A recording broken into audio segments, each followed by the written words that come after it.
The Reverend says he is risen, but this time he wasn't talking about Jesus. Try President Obama.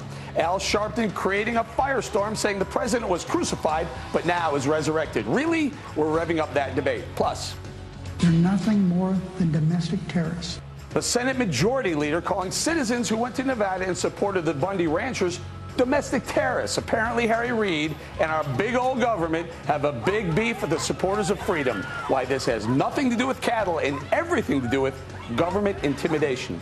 And then, remember who was president during the energy crisis? How did that work out? Now, Jimmy Carter is weighing in on the Keystone Pipeline. Wait till you hear what he recommends. Cashing in, kicking it into gear starts right now. Hi, everyone. I'm Eric Bowling. Welcome to Cashin' In. Our Cashin' In crew this week: Wayne Rogers, Jonathan Hoenig, Michelle Fields, and Congressman Dennis Kucinich. Welcome, everybody. Holy controversy. Here's something to talk about over Easter dinner. Al Sharpton saying President Obama has been resurrected after being crucified. Listen. No matter what the world may do to you unfairly, no matter how you're crucified, you can rise if you don't lose yourself during the hard times and the challenges. As I looked at President Obama at our convention last Friday, with all he took, he's been able to rise politically again. But the president not walking on water with most people. In fact, the new Fox News poll shows over 80% of voters don't trust him. They think he lies about important issues. Michelle, can the president be resurrected if a majority of Americans still feel betrayed by him? He was not crucified. If anything, he nailed himself down all on his own without anyone's help when he lied to the American people and told them that they could keep their health insurance, that they could keep their doctor. The left continues to try to make him out to be this messiah, but the American people don't believe it. They see that they were misled, they were lied to, and that this president is simply just a false idol. So what do you think, Wayne? The poverty rate is at a 30-year high, 15%. Labor rate is at a 30-year low, about 63%. Food stampers are breaking records. In fact, there are more food stampers than there are full-time women in the economy right now. How is this president held in such high esteem by the left?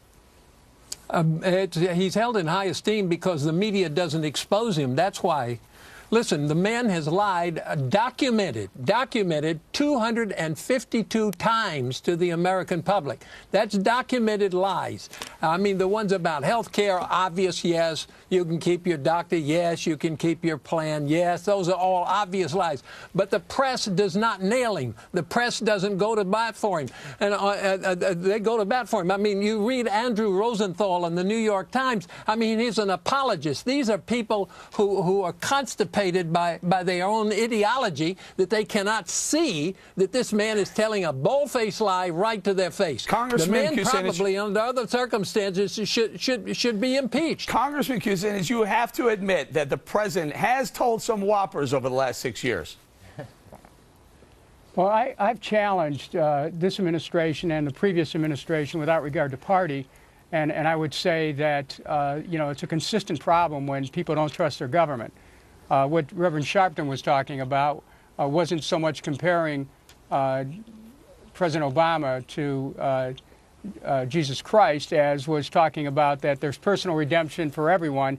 So if in fact people feel that the president has misled them, the White House should take note and look for that kind of redemption. Hold on, guys. Let me just point something out. The Reverend Al said, "Oh, I'm not comparing President Obama to Jesus Christ." But when you do it, when you say a crucifixion and a resurrection, you're pretty much doing it. John, go ahead.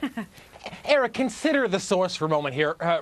Reverend Al, in my opinion, is not a credible source on anything. And to Wayne's point, Obama's lies have been well documented. There's pages and pages of them at PolitiFact and other online sites. But it goes back even to before his administration. I mean, he promised to close Gitmo, never did. He promised not to raise taxes on anyone making less than $250,000 a year. He did that 16 days into his presidency. He told us we are our brother's keeper. Well, we know he didn't volunteer to pay for $1,000 of his own own brother's medical bills. So he says one thing, he does another, but words are just a plaything for Obama. He stands for nothing, and that's why a majority of Americans don't trust what he says. Now, let's talk about this for a second. Jay Carney, the other day, literally said this, and I couldn't believe he said this. He said, over the course of President Obama's term, his toughest interview has come from Jon Stewart. So we went back and we watched that interview.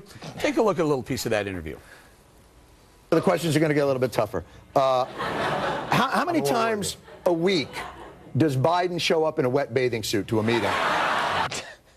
Michelle. Oh, wow, that's really tough. Powerful.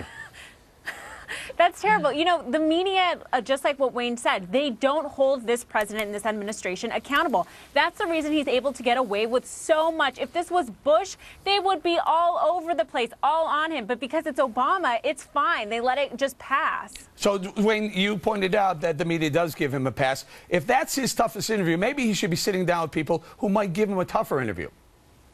Well, he should be, of course, Eric, but you know, as you and I know, other than Fox News and a few other places, they don't do that. Nobody nails this guy. And then when you read, as I said, if you read the op-ed page of the New York Times, you'd think you were in a different country. These people don't do anything. And one of the things, when you talk about Al Sharpton, boy, I mean, you talk about, he's wonderful. Remember Twana Brawley? Holy smoke, you ask Al Sharpton to be saying something about somebody. Al Sharpton is a total fraud, the worst. Go ahead, John. And just get back to this notion of trust, Eric. I mean, those poll numbers don't lie. People don't trust the president. And I tell you, any fourth or fifth grader could quote the legend of George Washington. I cannot tell a lie. Why is it that the majority of Americans, adult Americans, can't even say the thing about our current president? All right, let me leave the last thought to Congressman Kucinich. Congressman, if President Obama is willing to sit down with Zach Galifianakis and go on Pimp with a Limp, all these other radio shows and whatnot, why will he not come into this building and sit down and spend some quality time with the tough questions at Fox? Well, I saw the interview that he did with Bill O'Reilly, but I just want to point out something about the Jon Stewart interview. I think if you looked at that whole interview, Jon Stewart did ask some pretty tough questions. And he wasn't any kind of a patsy for the President of the United States. But Congressman, I did look at the whole interview. And the problem is if I had 10 minutes or 12 or whatever amount of time I had with the President, I certainly wouldn't waste 1 second of it asking how many times Joe Biden's come back to the White House in a Speedo or a wet bathing suit. Well, you better have a sense of humor when you're covering politics. Well, okay. Yeah. All right. Well, I guess so. We're going to have to leave it right there. But you can continue the conversation right now on Twitter, hashtag Cashin, trending on Twitter 12 weeks in a row. Weigh in right now. We read all of them, and your input helps shape the debate. Make your voice heard again. When Cashin trends, you trend. Coming up.